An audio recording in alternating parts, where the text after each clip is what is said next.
السلام علیکم ورحمۃ اللہ وبرکاتہ۔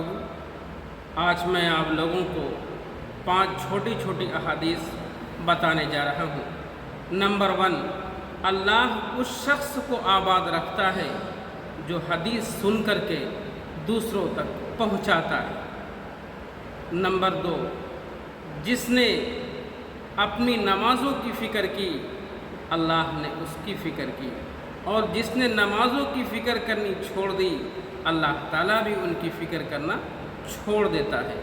نمبر 3، ہر فرض نماز کے بعد جو بھی آیت الکرسی پڑھتا ہے ان کے اور جنت کے درمیان صرف موت حائل رہتی ہے، یعنی جیسے انسان کی موت آئے گی اللہ تعالیٰ ان کو جنت الفردوس میں جگہ دے دیتا ہے۔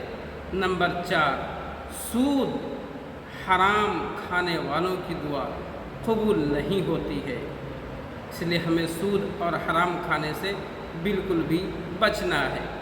نمبر 5، جو شخص ہر وقت باوضو رہے گا اس پر جادو کا اثر کبھی نہیں ہوگا، اس لیے ہمیشہ احادیث پہ عمل کریں۔